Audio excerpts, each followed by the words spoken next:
We also kick off our fan series again. We have one of our good buddies here. But first, hold on, real quick. Did you hear about Gun to One? I think I might have heard something about that potential We're reunion in the works. You never know. Apparently, he's I don't reaching know.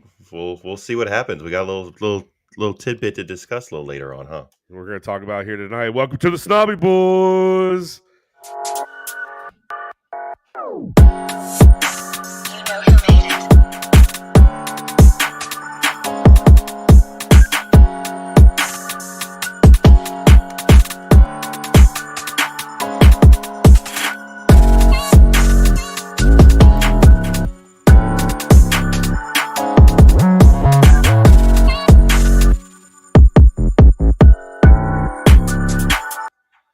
All right, everybody, welcome to the Snobby Boys podcast. I'm your host, Colby. That's my homeboy, Joe. How do you guys like the new design tonight? Pretty cool, right? Pretty cool, right? We got a special guest tonight. We'll get that to you here in a second. Before you do that, make sure you smash that like, hit the subscribe button, hit the notification bell to make sure you know that we're up to date or you're up to date on everything that we're doing. Tonight, as a part of our fan series, we're bringing on our homeboy, formerly of the Bit of Banter podcast. I want to introduce to you Patrick Donahue. What up? How's it going, What up, boys? dog? What's up, Happy to be dog? back. Glad Yes, you, sir. you know, I left bit of banter. You reached out and I said, yeah, I can do something for you guys. So, welcome. Thanks for having Yes, me. sir. Yes, And sir. hey, it's match week 1. Premier League's back. I'm excited. How are you guys What, feeling? dude? I mean, what a way to start the fucking season, right? Not bad. I'll take the 3 Right off with a points. bang, right? Take 3 points. Joe, how you feeling, bub? Hey, man. Anytime you can go into Stamford Bridge, first match day, not a whole lot of training with the whole group together like that. The starting 11 hadn't played together in a long time. Come out with a 2-0 win. Gotta love that. Gotta love that. 3 points away. Professional win. Was it pretty the whole time? Probably not, but that's okay. That's We did fine. what we needed to do, and we got the 3 points, and we move on, and we kept a clean sheet. So And we kept a clean sheet. And big part of this match today, this was the Nordic Meat Shields 100th match with City. 91 goals, 100 matches. That's absolutely wild. I think the other thing is 15 assists as well. yeah, So, I mean, over a just goal throw that in involvement there. every game. That's crazy. Yes. That's Freaking nature, man. incredibly well. It and you is. know who he embarrassed for his goal today? One of the two defenders that he pushed his way through and bullied was Mr. Mark Cucurella, Hmm. who, in his celebrations over the Euros, decided it was a good idea to poke the bear and make a little fun of Erling Haaland on their celebration speeches, and got served quite a big old slice of humble pie today by said Nordic meat shield. So that to me was absolutely poetic that he dunked on Cucurella, who decided it was fun to poke the one and only Erling Haaland. Not only dunked Kid, on by him, but our new guy Savio. Had him in right? a blender as soon as I mean, they flip sides. flipping Yeah, sides was tactical a genius by Pep today. It completely changed the game, 100%. Can we just say that Cucurella is the Spanish carrot top now He can, with that red yeah. hair? I mean, I still maintain that if he had come to City, he would have been great here. He probably would have. I have, despite comments and everything, I kind of have a special place in my heart for Kukurea. I thought he did great against Doku on that side, but yeah, making comments and then getting put on your ass by Savino and by Holland. Okay, You got a lot to answer for. you said the name once, and I was gonna bring this up tonight. Now that it's here, I'm gonna just throw it out there. What in the fuck are we calling him, man? Is it Savino? Is it Savio? I Which think one are we doing? officially from City it's Savio, but I think honestly it's going to be one of those things that goes back and forth the entire season, the entire time he's here. I will probably mix it up throughout this episode. Savio, Savino. I don't. All right, cool. As As long long as as we're he's on the banging same in page. chances, I don't care. Exactly. yeah. His official name Exactly. is Savio, but he Right. wanted Savinho on the back of his jersey, which is kind of like in the Portuguese language, I believe it's like kind of like a pet name, like in the Spanish language, they have like, can't remember the end of the line of it, the end of that they put on the end of the name. Popolito. The Ito. There you go. Yes. So it's Same principle. Nino is this like the Portuguese version. So it's just like a little nickname. So I think either one is totally fine. Whichever one you roll with. If you mix it up and do a little bit of both, I think that's fine too. Yeah, I mean, I'll try and shoot for Savinho since that's what's on the back of his shirt, but I don't. Whatever. Whatever may come out Well, of as your long mouth, as right? as long as you keep performing like you did today, I'll be honest. Doesn't matter. I got a little scared when I saw him go down, and I was Yeah. like, "Oh Jesus!" First Bob, now Yeah. this, but That was no. not fun. So let's Go talk ahead. about that for a second. Oscar Bob getting hurt. That was not something that was really a part of topic, but it seems as though now we have a clearer picture. He's going to be 7 months out, which now it completely forces our hand into what little transfer window we have left. What do you think? What would you guys like to see now that we have kind of this void where Bob was to happen going forward before the transfer windows closed? What do I want to see, or what's going to happen? What's going to happen? What do you want to see? I mean, we'll do hypotheticals and we'll do logisticals here. So I don't know. Like my hypothetical is probably the same as logistical because as I said in the pre-show before we were on, I made a personal kind of commitment to not follow any transfer news at all this summer. I just after last season and the podcast ending and even just all the what I personally saw online between City fans was a lot of just back and forth and infighting. I was like, I'm out this transfer window. People are just going to get upset. So I don't think we're going to sign anybody in that role. I don't know the reason why, but for whatever reason, we're not going to go crazy in the market. I don't know if that's because we're fearful of what might happen with 115. I don't know if that's because we don't know what's going to happen with Pep. I don't know the reason. So what that means is I think this season is going to be interesting for a lot of City fans. And I don't know where it's going to go. I guess I think we're fine on the wing between Doku, Savio. Foden can play there, although he should play middle. I get it, but he can play there. And Grealish, I think we're covered there. I would like a backup for Rodri, just like every other City fan. And I guess with the departure of Alvarez, I would like to see an additional striker come in, maybe. Maybe on but that Akanji money, though. Yeah, something. I mean, exactly like the Kanji or even Alvarez money. Not the Yeah. Alvarez leaving, but I think we got him for Right. 20 million or something like that. So Yeah. some same thing that's going to happen. That can happen with Alvarez, and I mean, no shade on Alvarez. He did everything we asked him to do. He won literally everything there was to win here, except maybe a Carabao Cup, and Right. wanted to go be a first team starter. I can't hate him for that.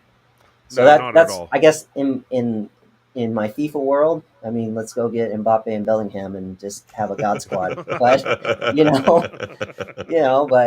don't think that's going to happen. And I think this because of that, I think this season is going to be a little frustrating to a lot of City fans, myself included, probably at times.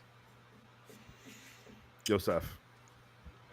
Yeah, I saw 3 to 4 months, so maybe like January, old bobbers will be back. So they reduced that time now. Have we?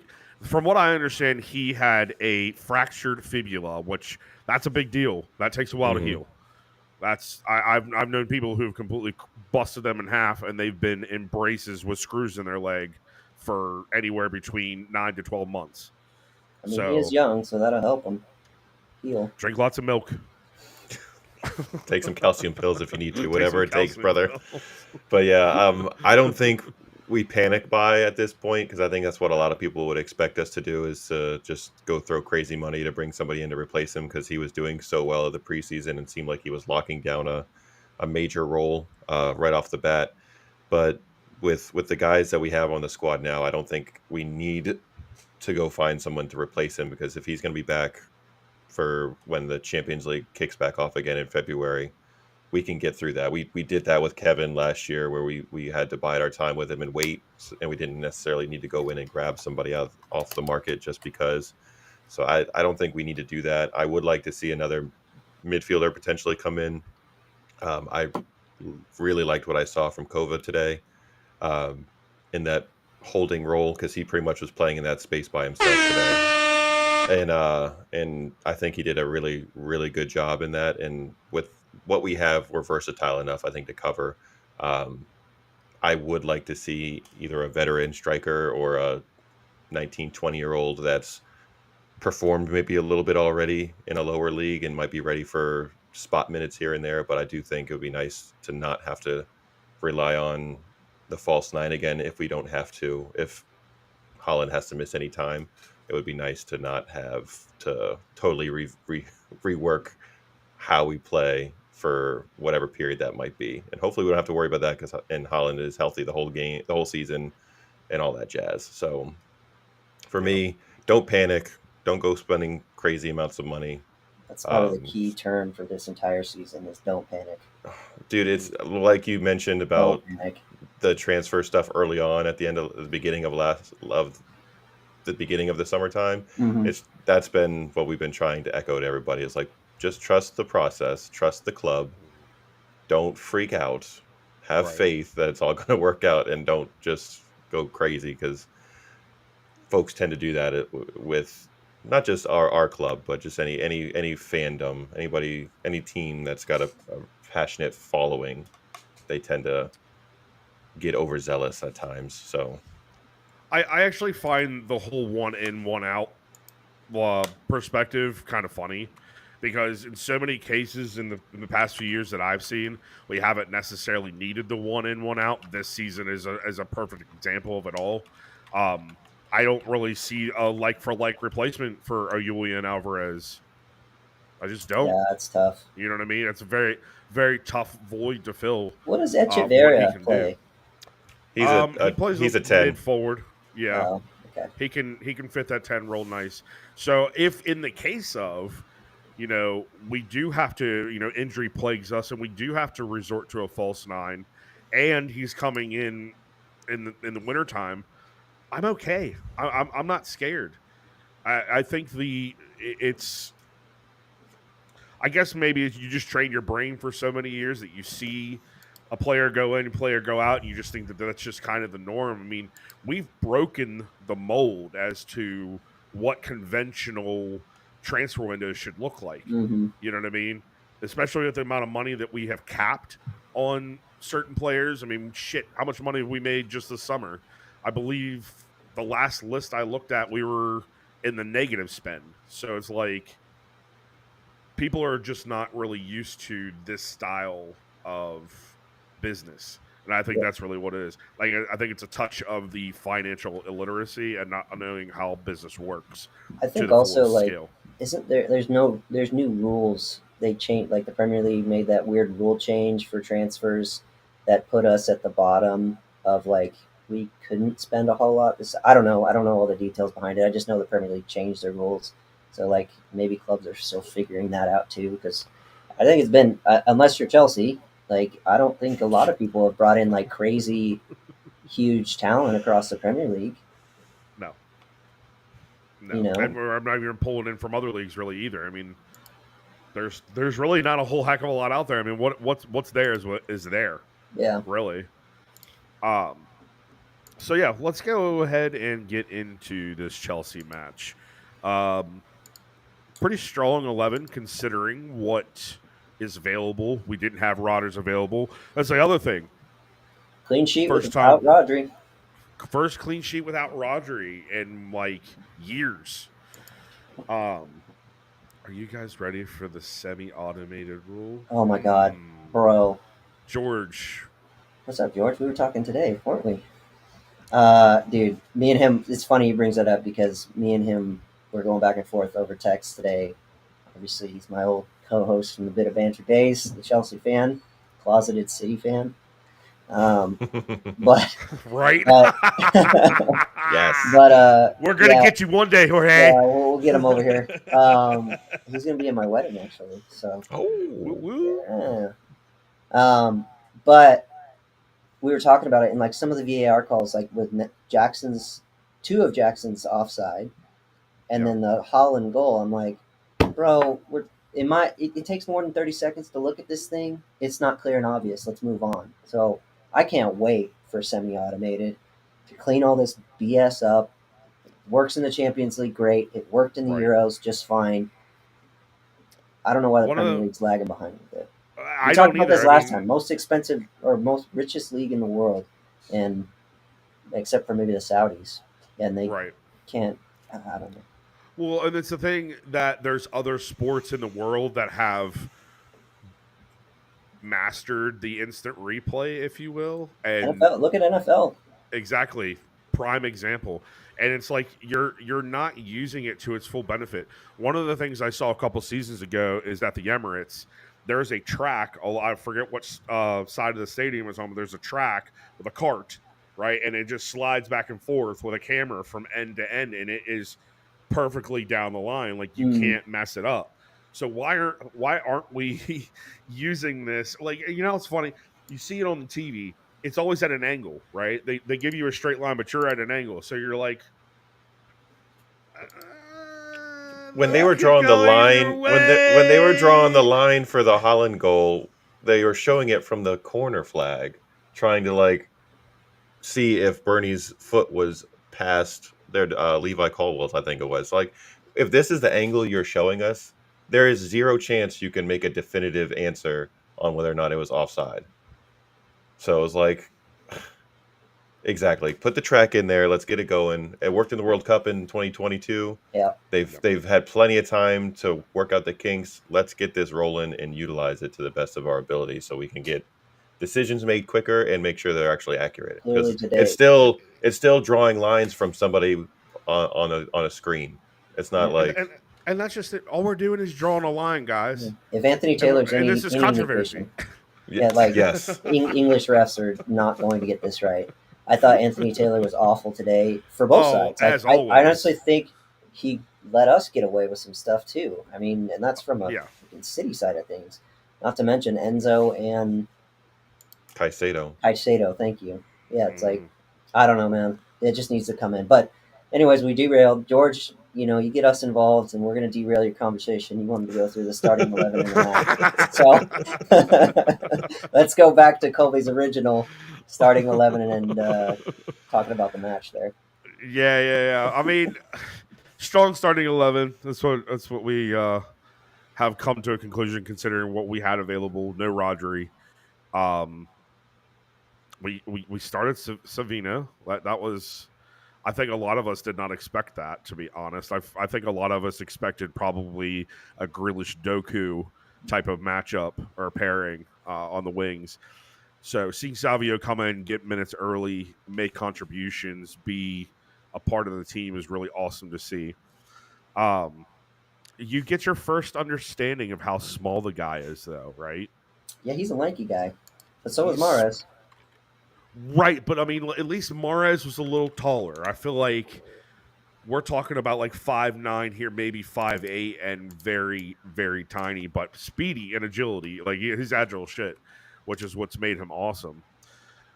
Let's see. We're Reese. We're gonna get into that into that in a few minutes because there Yeah, has been a massive uproar on great. particular social media groups.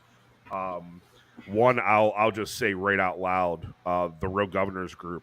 I saw at least 10 posts in there absolutely murdering Doku for his performance today, and for what? I mean, Like it doesn't pretty. get you anything. He was great. I agree. I agree with Reese here saying he could be more selfish. There's at least Yeah, twice he could have taken the shot and he didn't do it. He just tried to make the extra pass, which obviously gave us nothing. yeah. I think his back to Reese's comment there. It's really his decision making that needs to improve. He was Mm-hmm. great today. I thought Savino had a better game than Doku. Yeah, But Doku, I think, suffered the same problem that if I'm going to be negative at all about this game, it's just tough with 2-0 away at the bridge, opening day with like mm-hmm. all everything you said, lineups and everything. we just like there's a few players that just look sloppy still. Doku's one of them. Vardio's one of them. Akanji at times. Like, you can go across the whole team. So sloppiness, sure, but I think his decision making. There's a time he broke away and Holland is running in, and he takes 2 extra touches where he could have just played the pass first time, and Holland's in on goal. And I guess like Doku's going to be frustrating at times, but that is what I'd like to see him improve this year. I was talking with a buddy of mine at work. He was asking about Doku, what I thought, and I was like, I think he's great. He's a great player. He's really fun to watch. He loves to take on his man, and like all those things that we talked about last season. It's just his final ball is the weakness of his game. And unfortunately, when you're a winger and you play with Erling Haaland, and your job is to create a final ball chance, you know, you're going to come under scrutiny. So if his final ball can improve, he's going to be. I mean, he's going to be so deadly. But his first game of the season, he's sloppy. Give him time. Let's see. He had his first season, pass. Every winger under Pep gets one season as a pass. For me, let's see how he does this season. Let's see how the Grealish Doku thing plays out this year. If Bob does come back earlier than expected, let's see. There's so many let's sees. Just give it time. And back to what we already said with this whole season. Like this whole season for me, I don't know what we're gonna. It's hard for me to sit there and say what we're gonna win this year.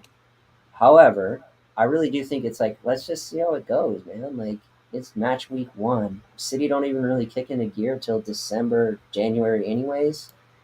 Just don't panic. Right. Seriously, everyone just chill. Yeah, trust the process.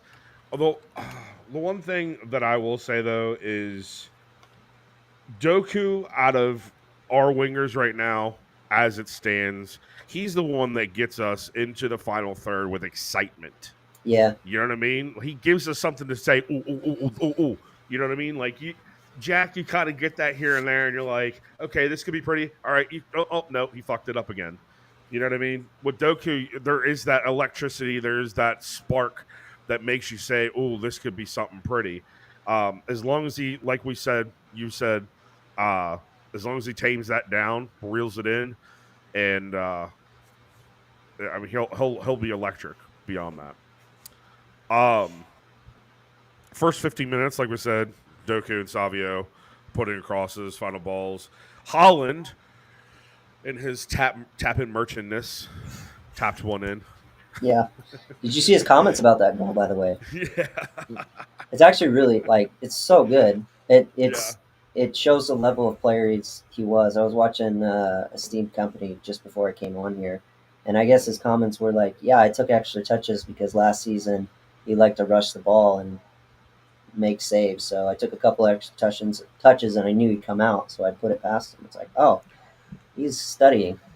Yeah, and the calm finish, like that wasn't simple. He had men around him, and it was able to just chip it right over. And like you said, he had clearly done his homework on Sanchez, like spot on.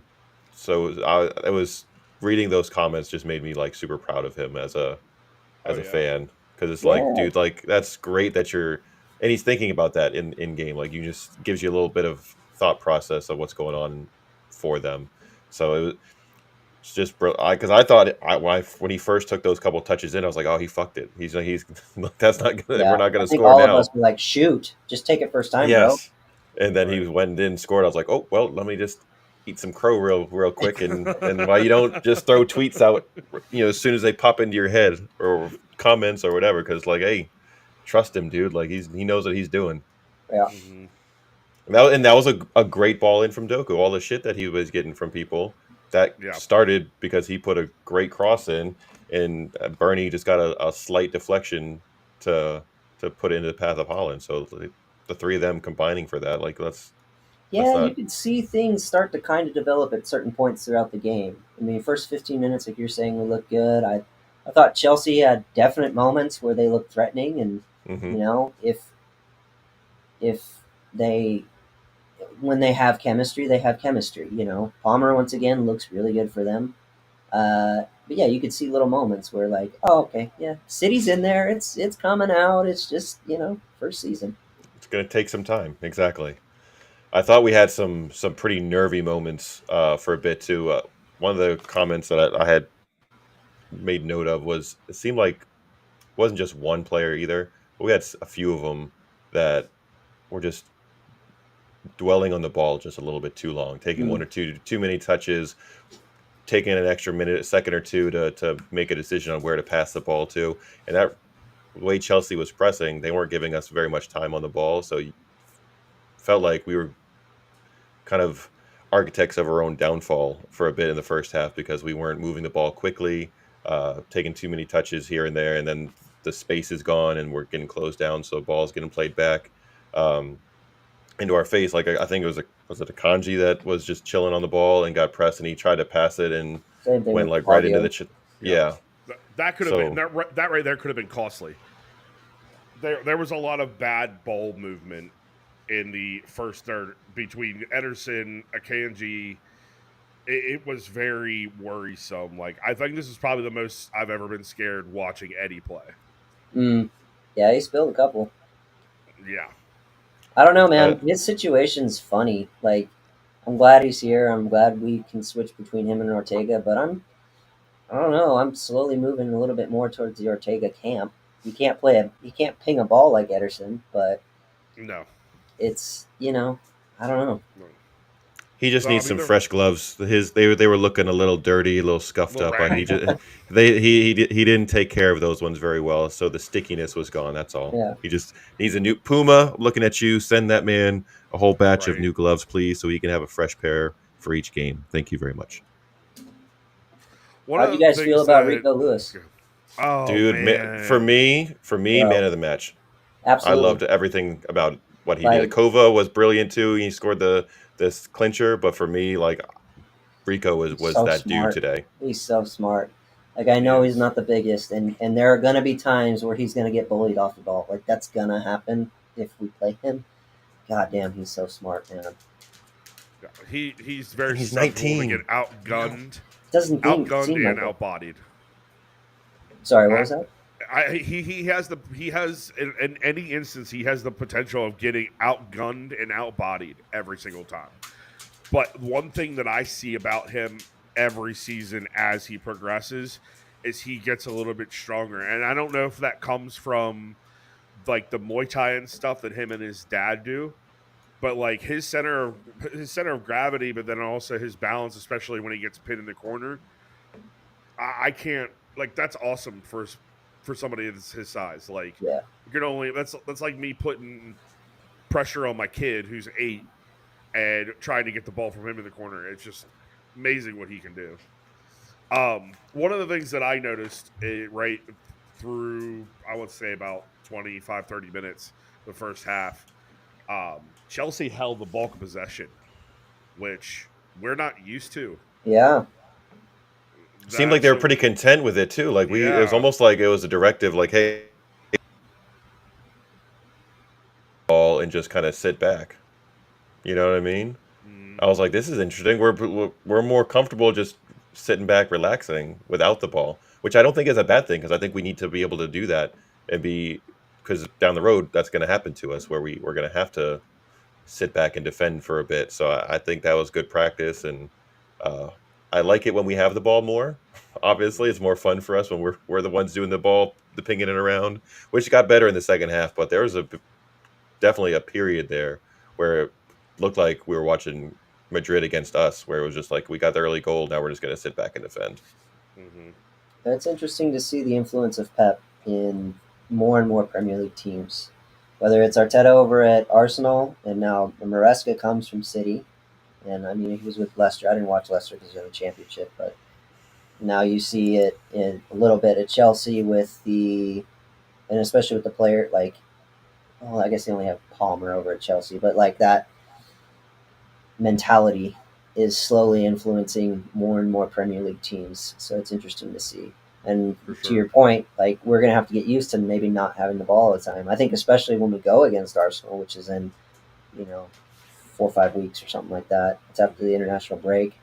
Like we're gonna go through periods where we don't have the ball and it's gonna be tough. Especially if we're gonna go this youth route. We're Mm. gonna have to be Yeah. prepared to not being able to dominate and control games like we're used to. Right. Reese had a really good question. Do you three have an opinion on who should be our captain? For me personally, and we've kind of covered this in a previous episode. Me personally, I think it should be Kev just because he's he's the guy. You know what I Yeah. mean? But also to Reese's point, um, Diaz seems like almost the better option, especially being centrally and coming like with us working out of the back. It has nothing to do with Walker's outside woes. It has everything to do with the fact that he's on his way out. He may have lost a little bit of trust with teammates in the locker room with some of his outside shit. I wouldn't think that would be the total case though. Um, Diaz is going to be. He just seems a lot more level-headed. This year Kyle Walker's already come out and said that he wants to score more goals this year. Well, What? if that's what you're going for, then I don't Why? really want you rolling the captain man. I don't know. I You're a don't even defender. know. Like, you're Yeah. not good at attacking, bro. I'm not saying you Well, can't get better, but and his cross has gone downhill it's substantially. so bad. So like, no, I don't want you in the attacking anything this season. I want you to defend. You're supposed to be our speed on the wing. You're supposed to break those type of guys down. That's your job. Just let that be your job. Yeah. Yeah, Reese, I'm right there with you. I'm okay with it being Walker because the guys in the locker room who know more than we all do chose him and voted for him as the primary captain as the first one. So the noise, like you have previously mentioned about social media, City fans, all that has been very heavy about Oh yeah. negative Kyle Walker, just everything lately. Whether that's based off of his play or influenced because they don't like what he does off the pitch, that's fine. But for me, as long as the players are voting for him and want him to be there, I'm totally fine with it. I do agree with you with Ruben Diaz being the future captain of our club. I thought that was going to be the case early on when we first signed him, just Mhm. because of how different we played when he was in the back compared to the guys we had rolling out there before he got here. So I'm on the Ruben Diaz train of getting the armband in the near future. For each of you, who are your top three to get the armband? Patrick, we'll Uh, start with you. yeah. So I guess just to wrap up surrounding Walker, like I'm kind of in between both of you. I don't really think Kyle should have it. I thought his performance went down once he got the armband. Whether that's because he had some off-field troubles, whether it's because of the armband, I don't know. The system, I don't know. But I'm with Colby. I think this year it should be Kev. He's just he's done everything for the club. It's good to see him with the armband. Like, just looks good. True. But also for you, Joe, like at the end of the day, I don't condone what he did off the field, but I don't really care about their lives off the field. Right, I'm it's here not to watch important. him play on the field. Is it right? No. I'm going to say it's right. No, but I don't. That doesn't play into his job. Like, anyways, No, as no. far as I'm not going to go after a plumber because he did something 25 years ago. Like, you know what yeah, I mean? It's kind of the I same don't. principle. Yeah. You, So you just that's outside shit. Don't worry about it. It's not your fucking problem. I mean, there is an argument to be said that it does represent the club, which I hear it. Yes, I get I that. get it, and so that's why like Kev, in terms of a wholesome guy, Kev is more of a he's a family man, loves his Right. kid, like all that. I Yeah, we got He's you. stuff the most is yeah, yeah, he's the most wholesome yeah, out of the like whole squad. So, anyways, but yeah, so I would say top three for me is Kev, Rodri, and then maybe Bernardo. Believe it or not. I mean, veteran presence. I get that. But like, is it like everybody has talked about Diaz being? I think Diaz will be captain one day. There's just something about a center back being captain in the city side. He's got the Gives you the leadership warm in there. fuzzies. Yeah, just real company vibes and all that. And so I think eventually it'll be Diaz. But yeah, my top three would probably be Kev, Rodri, or Bernardo. I would echo Kev and Rodri, and I just said all this about trusting the players' judgment, but for me, it would be I wouldn't have Kyle Walker in my top 3 if it was my choice. So it would be Diaz, Rodri, and Kev as the 3 main guys, and whatever order doesn't really matter to Or me because Foden. Just throw Foden in. hey, you never He's know. gonna- One day it one could day- be Foden. One day it will be Foden. Yeah. Yep. I almost count on that. So right before the half, there was a 4-man collision with Kev. What about you, Colby? and- Who's your top 3? Oh, you want to know mine? I guess Yeah. I'll tell you. You can't just ask the questions. You got to answer them too. I was just trying to move the show along, you know. But so I would probably go. I'd probably go. Kev 1, Ruben 2.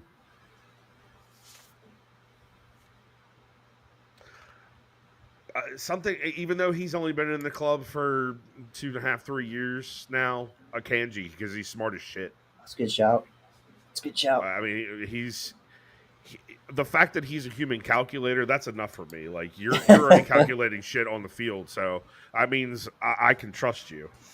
But yeah, so 4-man collision with Kev, then Savio goes down.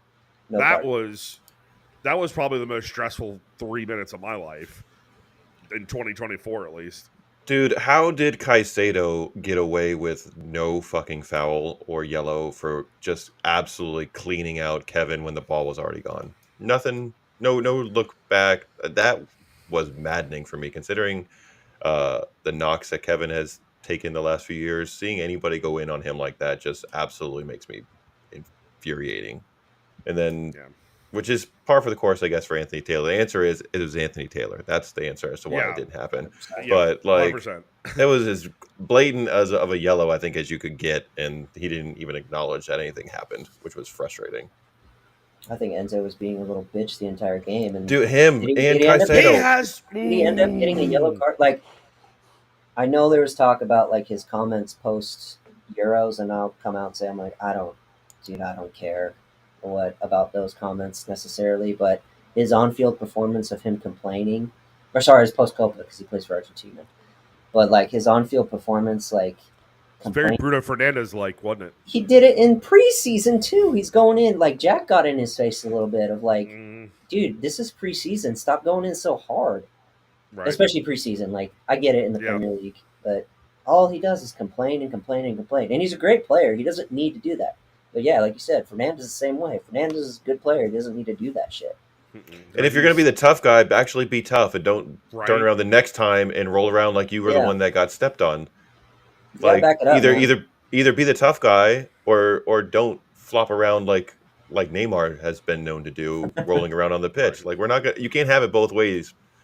So him and Caicedo were both, and to an extent Fofana, all being super extra.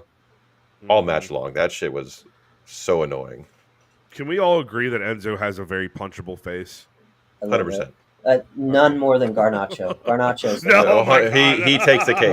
I just want to, and it doesn't help. Like I hate this. I have to bite my tongue when I say it. I hate it. He is a decent player. Like he changes things for United, but I fucking hate him so much. I just want to just crack him. Baby. I think it's the high cheekbones or something. Something about that. I just want to. Right. Garnacho looks like he may have come from a cave. We weren't quite out of the woods yet at the end, huh? No, we weren't. Little scare. Nico Jackson screws the pooch just before the 45 mark. They put 5 on. I thought and this also goes for the second half. I thought 5 was a little extra. Yeah, 100%. Both halves. Like we got a goal in one, we got a goal in the second. Like I can see the 1 minute, 2 minute there. What else negated? Like Savio and Kevin being down wasn't that long. I second half guess for sure is 5. 5 was too long. I can see with Kevin and Savio going down, the 5 minutes kind of being there. I still think it's a little excessive, maybe 3 or 4, but. In the second half, I'm like, for what? And that Nico screwing the pooch, that was the one where he was staring down the line and was still offside? Yes. When he actually put the goal in, right? Listen, he's not a Premier League striker. Like, they keep putting faith in him, but I'm sorry, he's just not a striker for the Premier League. He will probably do well at a League One or maybe even a Championship side. Like, and no disrespect, like, but he's just not a Premier League striker. And for being a professional and being in the Premier League, you should know where the line is. Yeah, I've never seen a man not know where the line is so much in one match. Yeah, That really changed the game for them because in so many spots, if he would have just been a hair forward or a hair back, it would have changed he's quick too. He doesn't positioning. need it. Yeah. Exactly. That's why I said the notes. He screwed the pooch because his timings are always off. He just doesn't have vision. He doesn't see things before they happen, and he overcompensates a little bit for, I guess, speed. I mean, would you really call it speed, or is it just I don't being know because he can't overzealous? control. Like No. Yeah. he can't control the ball with that speed. Is the problem. So his touch isn't there. He can't put it in the back of net on clear cut chances. No. You know, he hit it right at Ederson for that one. Not even the one where he spilled, but like, I just, again, no disrespect. You're just not Premier League level, and that's okay. Right. Not for a club that's got top 4 ambitions like Chelsea does. Yeah. Like if you want to, if he's a bottom tier team striker, fine. But when you're Chelsea, you expect a significantly bigger output from your. And taking Nkuku off and leaving him on was, I'm like, what are you? And what are we doing putting Nkuku and Cole Palmer both wide when they're one of the two of them needs to be sitting behind Nico and in being able to influence the play. So one of them needs to be in the middle, not Enzo. Enzo needs to be a little farther back. So when I saw their lineup, I was very confused about how they were going to line up, and then so you're going to put in Nkuku and Palmer outside where they're not able to influence the match so much. That's a win for us right there. If you're not going to put either of them in the middle, I'll take that because I'm not worried about Enzo in the middle as like a 10, personally. Yeah. Shout out to our away fans. Oh, you were loud. Heard them the entire game. We are the whole first half. The only chants we heard were City chants. I heard y'all repping Oscar Bob early on in the match too. Yes. That was awesome. Yeah, that was huge. Shout out. Class. Respect. That was class. Very classy. Yeah, for sure. So we're gonna go to our little 30-second intermission. We'll be right back. We're gonna talk about the rest of the match. Then we're gonna talk about Gundogan being forced out of Barca and what that could possibly entail for City. Dun, dun, so, we'll be right back.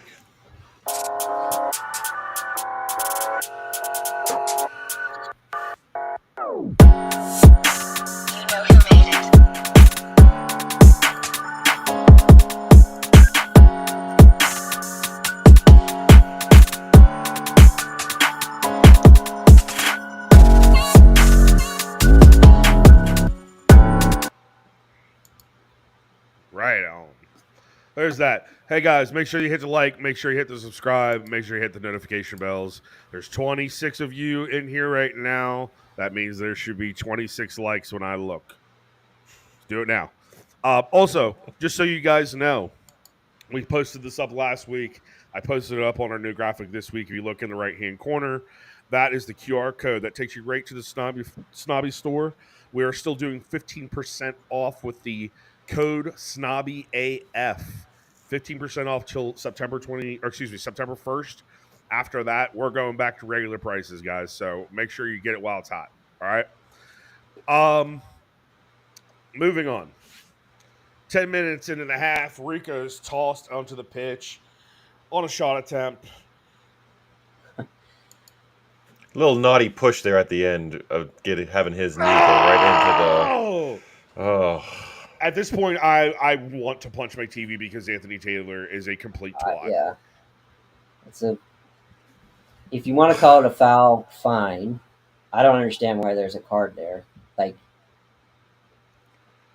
ball's gone, and it's a nudge straight in the back and into a dangerous area. Like, come on now. Yeah, I get that Haaland's foot catches his knee, but I don't think it's an intentional thing that happens. Yeah, that was the first yellow card. Haaland. Yeah, exactly. That's the first yellow where he barely grazes his leg with his studs. But like, come on. Yeah, perfectly good goal from great job, Anthony Taylor. Golly, he messes everything up. Everything. Why is how has there not been more like an investigation into him and the way that he calls matches, because they're just so Refs are so protective. peculiar to everybody else in the league that refs. Isn't he the I mean, same at one least you that know. did that blatant onside goal last season, where that had the whole VAR controversy, where they released the tapes and all of that happened? Mm-hmm. Is he the That was same him. one? Yep. Yeah, and he got relegated to like the championship For one match. for one for one match. match. Yeah. And then the Yeah. very next game, he came back and How did refereed that happen? like Arsenal City, I think it was, or he got like the biggest game of the weekend, the very next weekend after he got demoted. So it's Yeah, like, is there really a penalty there? No, because you're clearly giving him the prime match again. So, man, that's frustrating. So Holland getting pulled to the ground, him getting carded for that. What? He, What? I don't know. What? that I happened on mean, every corner. Enzo just was wrapping his arms around him and tackling him, and then we're somehow the ones getting called for shit. Like, how does that work? I think it's going to I happen the entire time Holland's here. It's like Holland's such a big dude that they don't. There's a visual thing that happens. We've experienced this last season as well. Like Holland gets bullied and no one protects him because he's a big dude and he's Holland and he still finds a way. I want to see him bully back. I I would do. love to. I would love to. I would love for him to have thrown an accidental bow to Enzo's face today. That would have been great. That would have been great. So one of the things that I noticed at this point too is Latvia. Latvia is I now can see why he was not in the cards for us. What did you guys make of his performance today? I gotta be honest with you. I actually did not watch his game that much. I was a little bit more focused on Doku and really kind of Doku and Kova more than anything. So I Like, no, you don't have analysis. That's cool. yeah. That's fine. No, that's fine. I just for us being in the spot that we're in right now with Rodri and not having a actual backup for him, it's worrisome. And Romeo Lavia was going to be that guy. And now having seen him in Enzo Maresca's side, like I don't, I'm very confident in why we got rid of him, because he just wouldn't have suited what we need. Now Mm, that brings me to the whole Kova thing. So Kova basically he played Rodri's position today. But one of yeah. the things that we had been talking about coming into the season is who is going to be his backup, who has the potential to do it. And Kova was one of the names that came up. I think he did extremely well today, considering how he's played in that position before. I think it was actually against Chelsea last season when we tied that he played more in that holding role, and he didn't really live up to any expectation. Today was different. He looked like, I don't know, like maybe a prime Kova when he was with Chelsea. I don't know. Like he looked like he was ready to work today, and even prior to this in the preseason, he had some really great runs, and that's one thing that we have seen out of him is several great runs. Today was there were a couple of them. What do you guys think about him sitting back in the sixth role? I think he can do it, but I think he's gonna need help. Like, because I think Bernardo is gonna need to help him a little, or we're gonna have to do some sort of double pivot. Which, not to get into the Gundogan thing too soon, but if he does come back, he can be captain again. It's fine. Right. He can play next to him. But no, I think Kova did great today. It's what I think we ultimately bought him for, is to be sort of a Rodri backup, with Phillips never going to be getting game time ever. Mhm. Uh, so I hope to see more from him. To your preseason thing, I think preseason has been good for him to Absolutely. practice the role in a less serious situation. I think that's Hmm. good for everybody because it's such a crucial role to Hmm. City. But long may it continue, because if we can, it's going to be a long season. Pep's made mention of that. Like no other sport has a, what is it, like a 9 to 10 month window where it's three Hmm. games every three, or a game every 3 days. Yep. So we're going to need the help, and it looks like he can do it at least in some occasions. Is he as good as Rodri? No, but no one is. Um, and if we can get a couple more goals out of Kova, all right, success. because he really does look good when he's advancing with the His ball, runs are man. amazing. Oh my Oh, god. and the way he can like, it's not the electric changing of his body the way Doku No. does or a winger does, but it's like this slight shift that I've played against that, and it's so challenging because it's just this little shimmy, and it's Hmm. so hard to read when you're out there. He understands body positioning and change of pace, Mm-hmm. because he's not Hmm. quick. He's not super fast. He's not shifty, but he knows how to turn his body to get the defender to lean one particular direction and then change directions quickly. And then he's past him, and he knows, like, I now have the space, and he knows how to like shield the ball from them trying to win it back. He knows how to close the door and get past somebody in tight spaces. Um, I mentioned earlier, I thought he was great. If I was giving out a second star, a la hockey, it would have gone to him, because my first star would have been to Rico. Hmm. Um, but yeah, he's capable of doing it when he's on. There's moments where he's had some not so great games and hasn't looked like he's been able to handle that role. Um, but that's also because we're comparing him to the best midfielder in the world, which is Rodri. Yeah, I do agree. Like, most on against some teams, he's going to need some help in there. There were moments where we weren't really controlling possession like we're used to today, and I think that was because he didn't have Bernie sitting so far back with him. A good chunk of the time, him and Kev were a little further forward, and Kova was kind of in an island against. And what they were doing early on, at least, was having Enzo just track him to cut away that space. And anytime Kova picked the ball up, he had two or three guys like swarming him, because they knew that what we like to do is get that ball to that space and let them, distribute from there with when Rodri's in. So they were really trying to close off that space today, and he still came through and had a shining performance. So I do like the double pivot when he's in there, because he's able to make those runs, get a little bit more forward. So I I like it. I like what we saw from him today. I am also very much looking forward to when Rodri's back, because Same. he he's just on a different level from everybody else with his composure, his defensive ability, his size. We miss that when he's not there in the middle, especially Yeah. when Rico tucks in too. We're just very small when it's Rico, Kova, Bernie. Kev's not small, but he's not big either. So then No. we're lacking a little bit in the size department when we don't have Rodri. Right. So just after that, Kova goes ahead and he cracks the second goal in. That was quite a moonshot there. Joe, you had finally put the Caicedo had finally gotten a card, which was more than deserved at this point.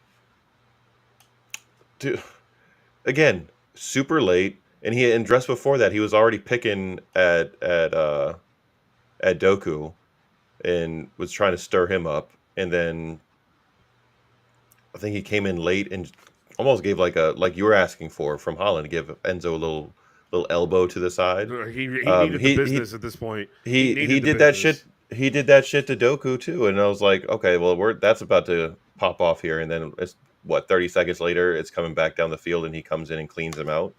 Yeah, It's like, it's him, like we mentioned before. He was just losing his mind when it came to late challenges and not getting penalized finally.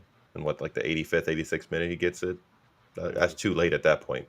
You got to control the match from for earlier sure. earlier in the game.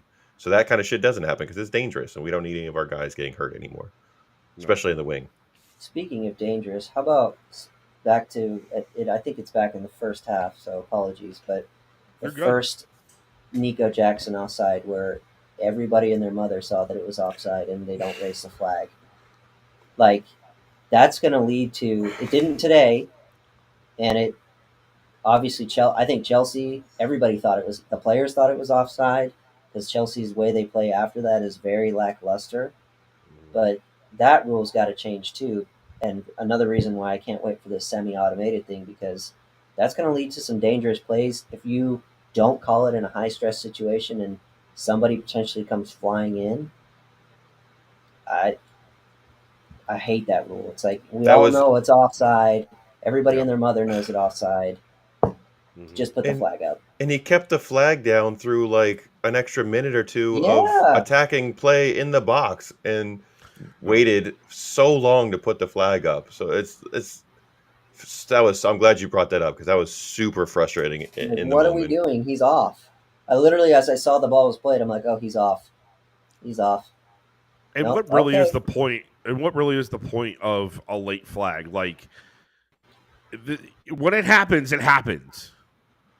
Put it up The right then. the rationale is so if a goal is scored, that kind of shit doesn't get interfered with. But I'm like, no, It like, when would it's still that, be coming back anyways. yeah. And they're gonna look at VAR and take another minute to look at it anyway. So Oh like, my it's god. so frustrating. And anytime that shit happens, it still brings me back to the fucking United game where Rashford clearly went for the ball from an offside position and Or didn't even if get he called doesn't for go it. for the ball, he's impeding play. That goal Yeah. still infuriates me. So You're telling anytime me if that, he's not there, yes, Ederson doesn't grab that? Fuck you. yeah, exactly. So that anytime these situations happen, it just instantly brings me back to that that time and that goal, which was as blatant a non-goal as it could have been and was allowed to stand. That's ugh. Yeah. Ugh. It's just a silly rule. Hopefully it goes away with this semi-automated thing because they'll just know. Yep. I mean, but So we go to semi-automated, right?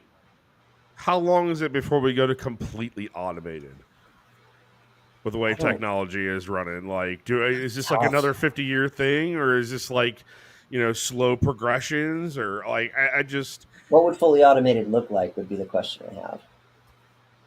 I mean, because you would basically, I don't know if you guys have, I'm sure you've seen them in Fry's, Patrick, the the robot that goes around the supermarket and cleans the floors, Oh, right? like a like the Roomba or whatever.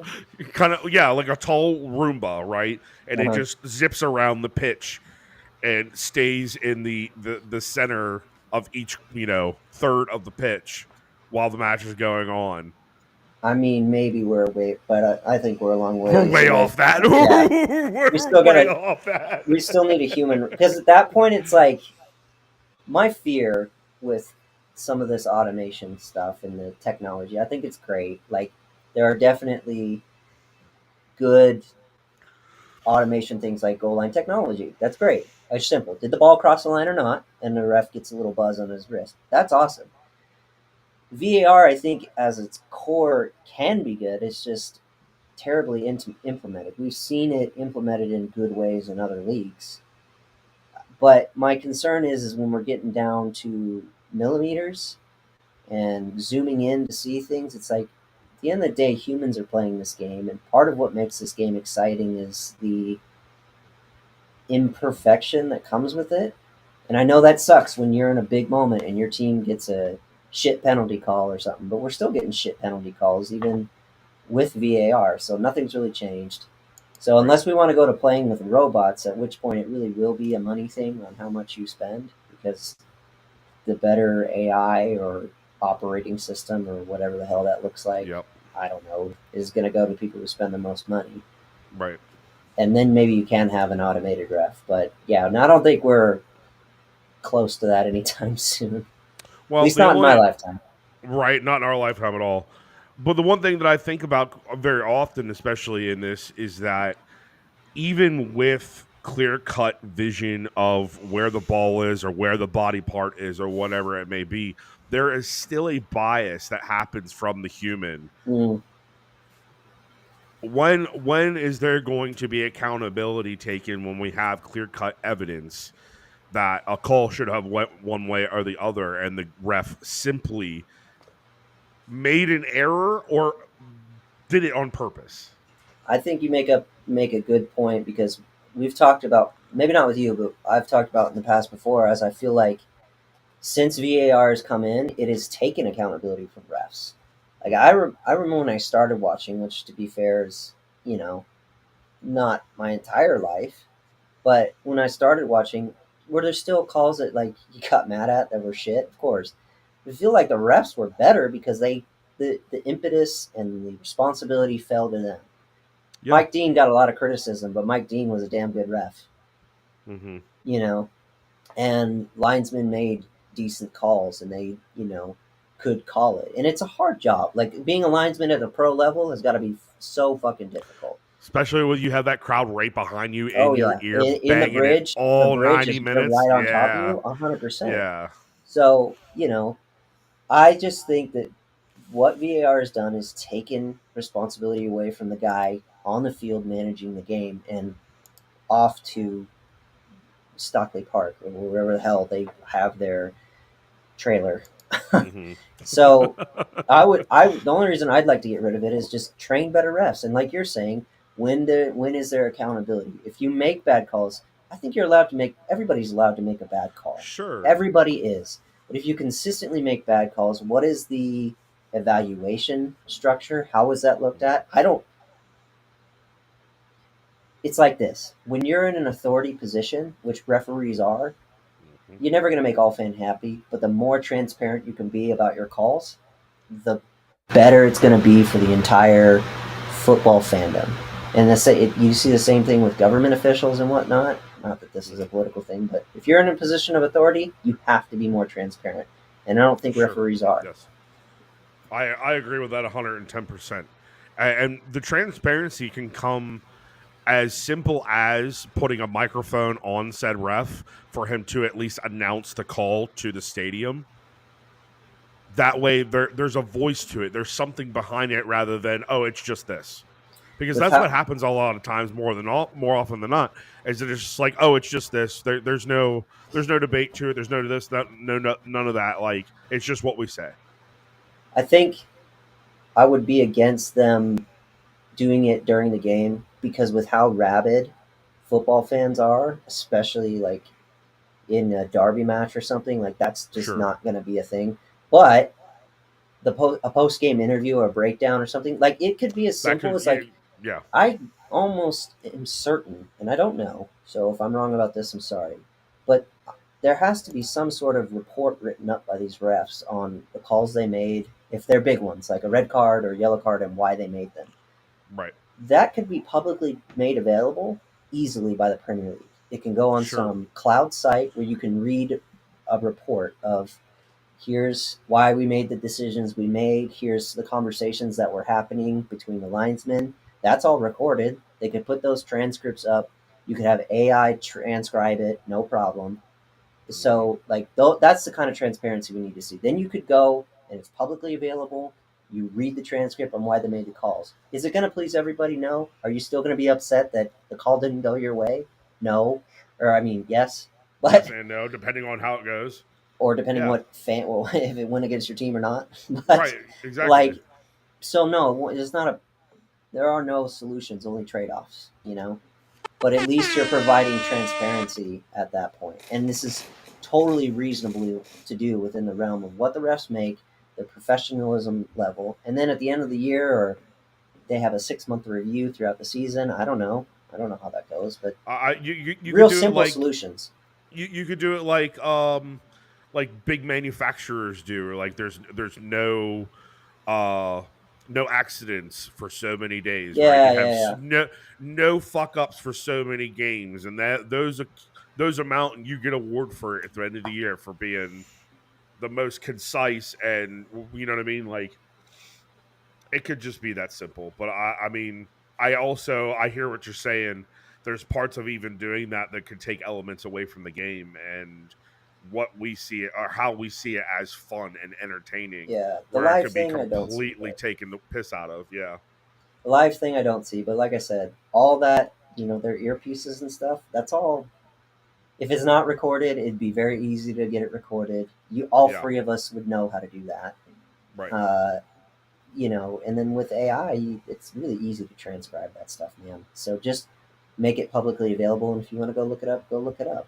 And then great, Yep. now Sky Sports can run their referee news section every fucking Monday night. So now you have TV revenue coming in for the referee zone thing they want to. You know what I mean? Like Look at it's us just over here so easy. fixing stuff.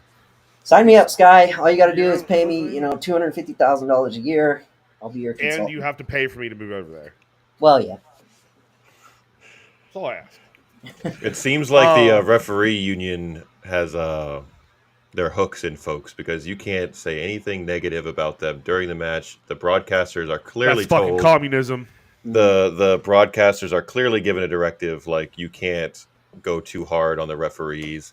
All the referees tell that you speak to ask you to be respectful towards them, and you can't all the high school and recreation things, be nice to the referees. They list out all the things you can and can't do. You can't do all that shit. I'm like, that's fine, but we also need to have that go around the other direction, like you were saying, with transparency and training, and make sure that these referees are doing their job and held accountable for when they do make an error. Because right now it feels like they make an error, they make a screw up, and there's no consequences whatsoever for any of them. And they're going to continue to get the high profile matches. They're going to continue to get matches and Euros and World Cups and get all those kind of things. So it's like when they make a mistake, that's okay. Like you mentioned before, that's going to happen.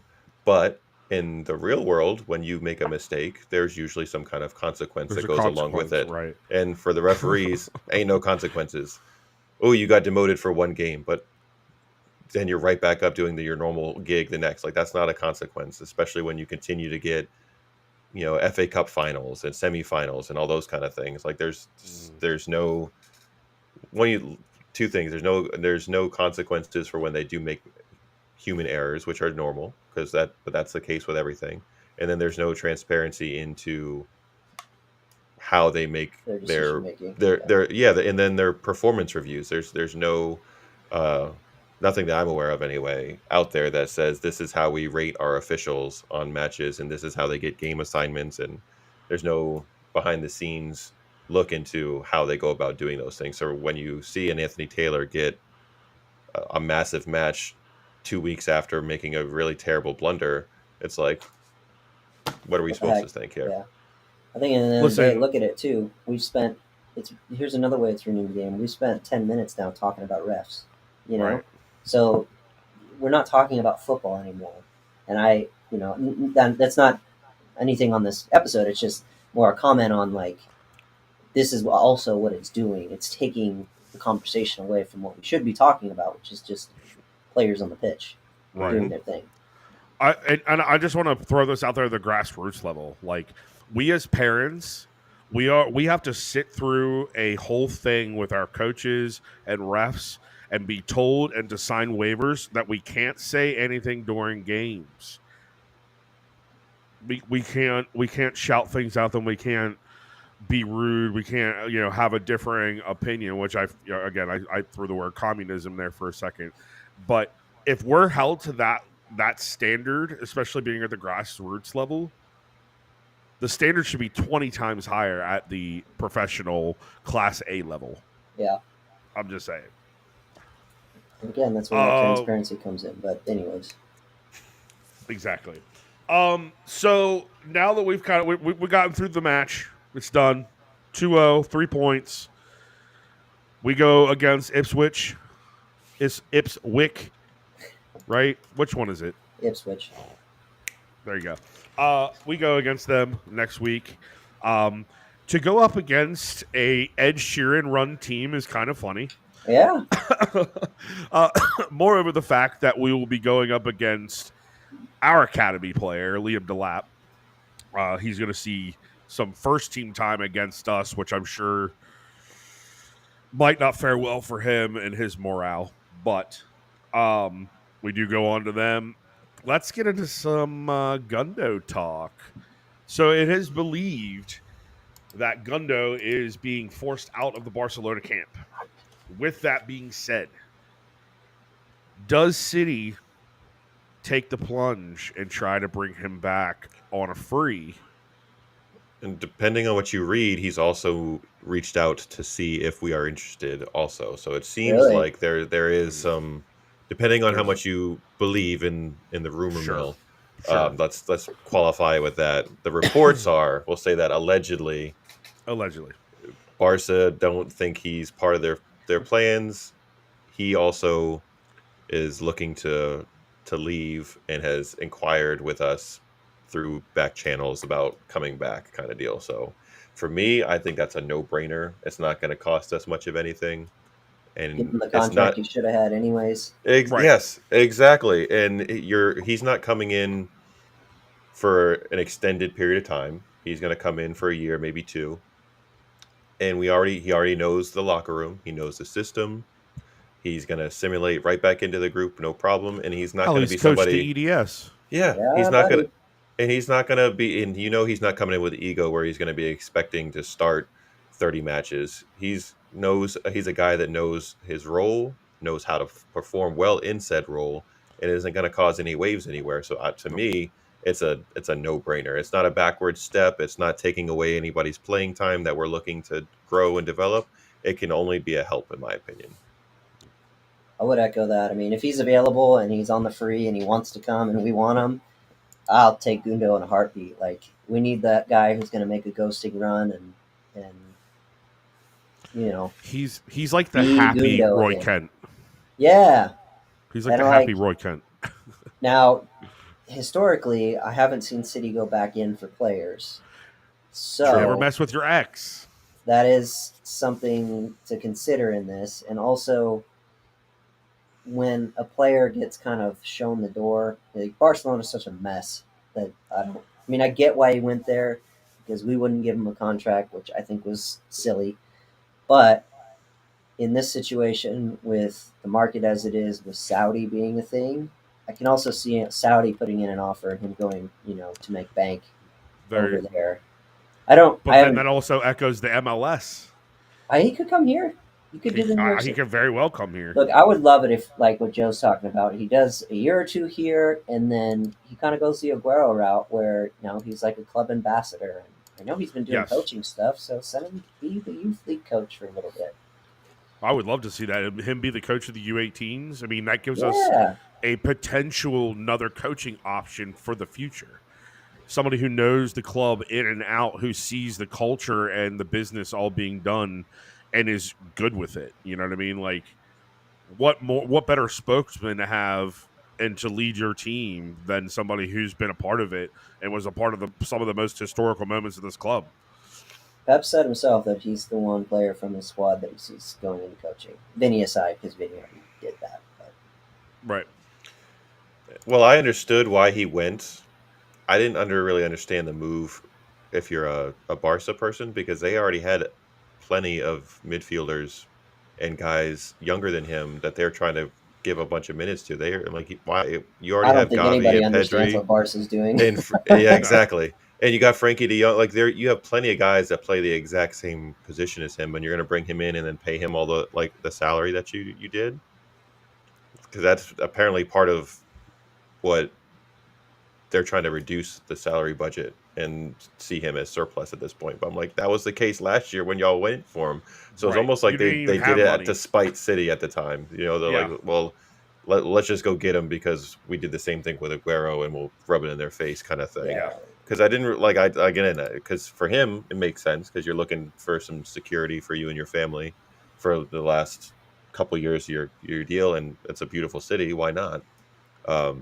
But man, like the fit just didn't really make sense to me considering what they No. already had there. No. He goes off to That was Miami. this. That was just them wanting to throw money around that they didn't have. They wanted to. I feel like it was a try to disband the city model type thing. And if we bring one of their biggest cogs into ours, maybe it will transpire into ours. Our system with Xavi there. Well, now he's not. So Yeah, what happened with that? Because What? Endesi, he was gonna go, and then he changed his mind. He was gonna That stay, was and now Laporte he's over going. there.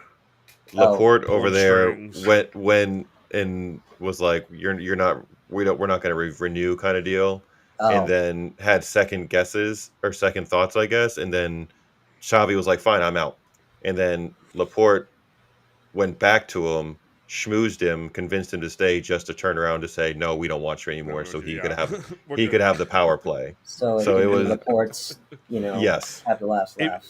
It was one of yes. those. Little I think it was Dixon, one of those though. Got it. instances. I think it was one of those instances where you walk in to your boss about to fire you, but you say you quit first so you don't get fired. I think it was kind Yeah. of one of those things. I gotcha. That club is Yes, such a it's mess, man. It's so sad too because like they really were great for like they had that whole period in the 2012s, 2010 and whatnot. Even before that, hmm a little bit like they were something else. But poor So, management, Patrick, man. we want to get your outcast, your outlook on the season. So, Season preview. first season preview with you, if you will. What do you see going forward through the next 37 weeks, and then not to mention all of our Euro comps and league comps that go along with it. Okay. Well, I thought this question was going to come, so I at least prepared a statement for the Premier League. Uh, the Premier League, I don't think you can ever count us out while we have Pep, but I don't think we're going to quite do it this year. I think Arsenal are going to go and win the Premier League, but we will get top four. I think we have a cup competition in us. I don't know if it's the FA Cup or the Carabao, but one of those two. And then Champions League, dude, looking at that Real Madrid side, it's so hard to see someone not winning it. So I think we'll go quarters or semis in the Champions League again, maybe even the final. But if we come up against Real Madrid at any time Yeah, in the knockout stage, like that team is just really scary, and they don't even have their full team yet. yeah. I watched the Super Cup that they had, and it's just hmm like, bro, that's The way another that galactic Mbappe upset. slides into that side Oh is my just it's god, too good. dude! And it's gonna be fun to watch. Like, don't get me wrong, I'm not the biggest Real Madrid fan, Mm-mm. but like, it's you gonna have to watch it just because it's like it's what PSG could have been with an hmm actual like structure and winning mentality. So I think we just have a cup competition in this year. I don't know enough about the Club World Cup to tell you how that's going to go. Um, so yeah, I think one of the cups, but I think Arsenal might just beat us to the Premier League this year. That being said, you can never count us out while we have Pep, and so I think it's going to be an interesting year with a lot of frustration at times. So you brought up Club World Cup. We did not get your presence in Chapel Hill, Orlando, New York, or Columbus. Will we be seeing you for the Club World Cup? Where is it? As it stands, from what me and Joe have researched, it looks like it's going to be here on the East Coast. It only makes sense just because it's the time zones away from Europe. Yeah, So we're thinking that it's probably going to be over here. I mean, any one of the major cities between New York, Philly, Atlanta, and Miami would be and the when is ideal it? site. Next summer. Potentially, but I am getting married in March, Well, if need be, so you have you and wifey, or if it's just you want to have a boys' weekend, you are more than welcome to come stay here, and we can make the travel to wherever we need to go. all right. I'll let you know. I can't commit to it yet. Well, of course, it's a fucking year away. just keep it on the I back burner. Yeah, right. I'll have it in the back of my head. There you go. There you go. All right. Who is the player that you're the most interested in paying attention to this season? Well, it was going to be Oscar Bob. Right. James McAtee, and I'll tell you why. I Nice. don't Nice. see the hype around him. I have Really. heard from every City fan, and Pep raves about his hype. But every time I watch him, I've seen him a couple preseasons now, and every time I watch him, I'm just like, he's good enough to be around the first team, and because everybody raves about him and Pep raves about him, give him a shot. But I want to see if he lives up to the hype that everybody says. So James hmm McAtee is who I'm most interested in. Do you see him? Do you see Pep trying to form him into like a Kevin style eight? Maybe I just don't know exactly what he does, and maybe and I'll be honest, like I haven't watched a whole lot of him hmm um, to just like really understand why there's hype around him. So that's a little bit on me, but I just don't know what it is we want him to do. exactly. I think one of the things that particularly Joe and I saw through preseason, being there firsthand, he works really well in small spaces compared to most of our midfielders. Mm, Especially when you're talking about like Jack, if we were to pull him in midfield, yes, he can split the defense, but he doesn't quite weave the gaps the same way James can. And that's the same skill set as Oscar Bob. I gotcha. Just his ability to have the ball close to him and work into small spaces, especially in the box. That's one of the things I see with him. As far as him being a leader type like Kevin, I don't really see that now, but that's also just because he's so young Sure. still. Um, I think that the club sending him to Sheffield and basically being given a leader role and having to take that team on his back, which he basically did while he was there, um, that gave him the tools that he needed to be able to come back to this first team and be at all an impact. I think that we'll see a lot of the development come over the years. This isn't going to be a right away thing. It's going to be patchwork pieces here and there of him building up his ability, but he's a great stopgap for when we do not have Kev, Okay. Well, I'll keep my eye in my out for opinion. that because, like, what I see right now and what I saw through preseason is a little bit of that. I want to impress a little bit, and it's like, Sure. dude, if you there was a couple of times in preseason where I'm like, if you had made this simpler pass, you're Hmm. gonna get in Pep's good graces more. So again, I'm not counting him out. I don't understand the hype. I'm just saying I don't understand the hype around him. So I'm curious to Hmm. watch him grow and to see what it is really all about. Because I don't watch a ton of Academy, so I know a lot of Right. the people, at least other like online commentators I watch, do watch a lot of Academy and say he's great. Pep says he's great, so that's good enough for me. You're saying he's great, so that's why I want to watch him. I don't see it, but I'm definitely want to have my mind changed. You play for City, I want you to do well. Right. I actually enjoy that type of perspective because most people would just come out and be all excited about, oh, Savio's here, or this person or that person. Like that was actually like a very well thought out answer because, like I said, most people have just jumped on The new the fun signing. wagon. Yeah. And there's nothing wrong with saying, you know what? I know a little bit about the guy. I've only watched him a few times, but I don't Right. have all the information to formulate like a real opinion on him. So I'm going to wait and see Right. before I make past judgment on somebody. That's called maturity, folks, and not Right. just fucking I, my throwing out whole whatever you want. my whole goal this season is to just try to be more mature. I'll be honest. There's going to be games where I'm going to be pissed. That's not going to happen. But my whole goal is like I just want to like just enjoy this process because what more does this side have to prove? You know, nothing. I mean, we've done Five it in a all. row for sure, but Five like in a row would be awesome, there's nothing but more that this side has to prove. Even if we don't win anything this year and we end up in top four, that's not bad.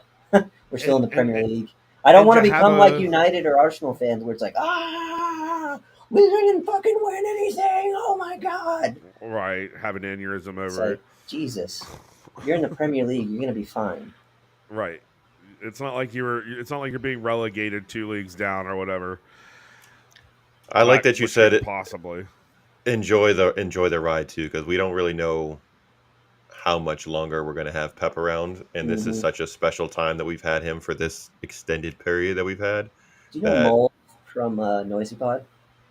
yeah, Sorry to interrupt, but he finish your thought first. I'm sorry, I interrupted you. You finish your thought, and no, I'll that was pretty much the thought was like we don't know how much longer we're going to have him. Hopefully, we get good news mid-season and he extends for another year or two or whatever it might be. But you know, having Pep for as long as we've had is it's just been a an blessing. absolute treat. Mhm. And if this is potentially the last go around, I'd like to not spend it being super angry and frustrated, but Yeah, just enjoy like the process of watching them grow, improve, and just watching him manage our squad.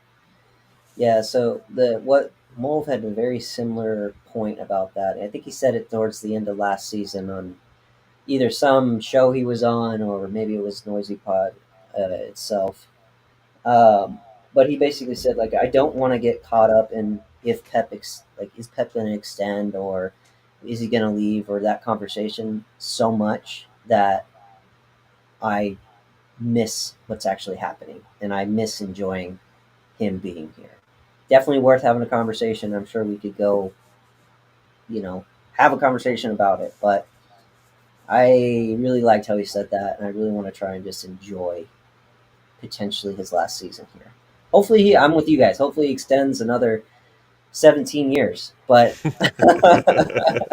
Lifetime give contract him if a he wants it. lifetime contract. I don't care. But Yeah, I agree with that. I agree with that wholeheartedly because I see people getting so wrapped up in the, oh my God, what are we going to do after Pep's gone? Like, it's going to be okay, guys. yeah, we're still going The, to be in the the Premier City League. Football Group has done nothing to steer you in any direction to make you think that they're not going to go after Class A top tier type football for as long as they're in existence. I mean, if 115 happens and we get relegated, we get Wow. points deductions, whatever it may be, so be it. That's another journey for us to ride on.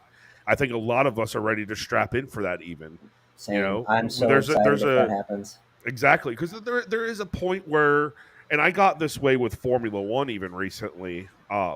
There's a point where winning becomes just like, okay, we've won so much now, like can we lose so it can at least make it interesting? Like for me, Max Verstappen, I mean, he won fucking 3 years in a row, 4 years in a row, and Hamilton like, before that, yeah. and then Hamilton had a long streak before that. Michael Schumacher had his streak long before that.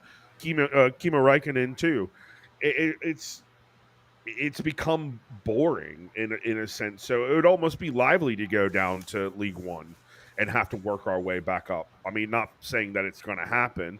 I don't My think it's going to, but my thoughts on that are like 115 is it's kind of a win-win for me. If we are found not guilty, which I still believe we probably are, except for not cooperating, definitely going to get found guilty of that.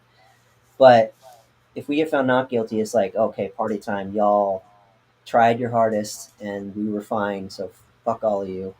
If we Mhm. get found guilty and we get to go down, fine. I'm fucking tired of you petty ass Premier League fans bitching and moaning because you haven't done things as good as City. So you can get rid of us, and guess what? Especially you United fans, you're still gonna be fucking pissed. Who are you gonna blame when we're gone and you're still not winning the Premier League? You're gonna have no one to blame but your fucking selves. right. So you want to get rid of us? Fine. I'll be happy to leave you petty ass Premier League fans behind and watch my team play in League Two. I don't care.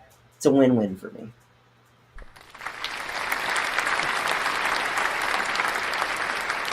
That was necessary. That was necessary. Well said, sir. Joe, do you have any final questions for our best bud over here? I don't think I have any final questions. I just appreciated the insight and the perspective that he provided for us tonight because it's nice and refreshing to hear straight up honesty out of folks and just It's not the same old shit everybody else is yeah, parroting yes, off. exactly. Well, So thank you. Yeah, dude, we love having you on. Thank you for coming on tonight. Sorry about the time zone No thing, worries. dude. I felt like such an ass. So when we before when I was like, we're waiting. I had a second. You know, when you do something and you have that like second thought, like maybe I fucked up somewhere. I should know this as somebody who's lived in Arizona of the seasons of when Arizona is Pacific and Mountain Time, Yeah, and I got it utterly backwards. all good, man. I saw your message and I was like, am I late? This is great. But I think you're early, buddy. I yeah, think you're early. so no worries. But yeah, I'm so happy we got to do this. It's always a pleasure For being sure. on with you guys. And Yeah, you know me, I love your reasoned and supportive of our players' take above all else. Because at the end of the day, we're all moving in the same direction. We want City to win. So that's right. Well, we look thank forward you. to having you back on again. If there's anything you want to say before leaving, like what you're doing, where they can find you, if you want to talk City. Yeah, if you want to follow me, I don't post a whole lot of football content anymore. I'm kind of balls deep in my music now. So, well, you can find Talk, me at give give us a little bit about that real quick, because you left this whole game for music basically. So Yeah, at least so share a little bit about that with us. I guess if you want to follow me, I'm really only active on Instagram. It's at City of Patrick 1 because my other one got hacked.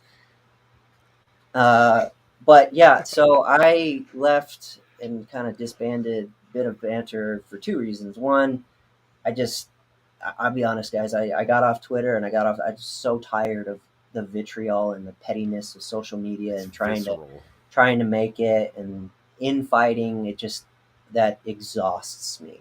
I don't like it. And it's why I took the summer off. I didn't watch any city content, no transfer content, and then it's really been great to come back to preseason being like, oh, we didn't sign anybody, we might not win the Premier League this year. Okay, cool, Right. let's just enjoy this. Um, so that was reason number one, and then just scheduling things on my end. But the second reason is uh, many moons ago, I was in a band.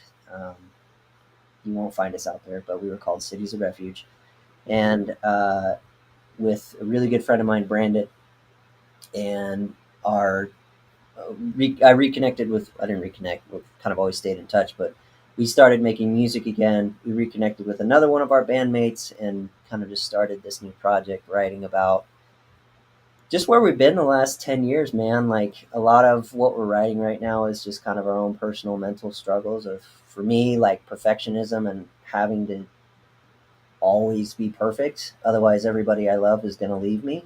It's just something I really struggle with. And on Brandon's side, I hope he doesn't mind me saying it, it's just some like anxiety stuff. And we're just writing stuff about how that feels and how we're trying to overcome that. And hopefully, when it comes out, uh, I know a lot of other people struggle with that. And it's just a source for them to grab onto. I know for me, music, the reason I always grab onto it is that I can't always express what I'm feeling, but I'm like, well, this song is how I'm feeling. And so if I Yep. can give that to somebody and allow them to hold on to something and keep going and realize you're not alone in that struggle, that's the goal. So I think we don't really have an album name or a band name yet. We're just kind of doing it right now. It But will find itself when it's ready. yeah, I promise you that. thank you. The song we're writing right now is called Turning Point, and it's all about like, I'm tired of feeling this way. We're gonna start doing things to change this shit. So that's what I'm putting my efforts into, and you can watch that journey on my Instagram, and I'll let you know when it Awesome. comes back. So I'm looking forward to that because I'm a huge music guy. I spent a lot of my time when I was out there living where you are in the music scene. oh yeah, So it's really awesome to see that all this kind of coming full circle for me. And not only that, but you're putting your energies into uh, mental health awareness of sorts, and I think that's really important, especially in the male community. for sure. I'm really glad that we can even have this conversation right now about it. So, yeah, keep fighting that fight and putting that message out there. That's one that we believe in wholeheartedly. I suffer from depression and anxiety very bad. There's days where I don't want to get on here. Yeah, I have to force myself to do the things that I need to do to get on here, because it's not of being scared of scrutiny or this, that, or the other. It's just some days the soul isn't just feel there. drained. I get it, man. Exactly. So yeah, just keep putting that message out to everybody. I think that's awesome, and Thank you. especially in the type of music you do. Most people would look at you and say, you don't play metal music, Yeah. Well, right? I look a Well, lot different than I did back then, but yeah, yeah, right. But it's so funny because metal music is the most cathartic, especially when you're talking about emotions, hmm because you really are able to get that visceral, deep, yeah. That's what I sticky latched onto, shit especially as a teenager. out. Just Yeah. these guys are yelling, and it makes me feel how I feel right now. So Right. yeah, All right, man. Well, we appreciate you coming on. Before we go, actually make sure that everybody hits the like, hits the subscribe, hits the notification bell. Make sure that you're supporting us. Our community is built by you helping us, not us helping you. Right? We're doing our part by being here on screen for you to listen to, make fun of, flick off, do whatever you do behind the screen. We don't care, but it would be really beneficial if you helped shared our stuff. And one last time, make sure that you get into the Snobby store, hit that QR code over there, 15% off with code SNOBBYAF. Leave you with this. You could have been anywhere in the world, but you're here with us tonight. We thank you for that. I'm going to leave you with a little. Is it Bruce Springsteen inspiration? I think it is. Can't stop the fire, stop, still focus on fire.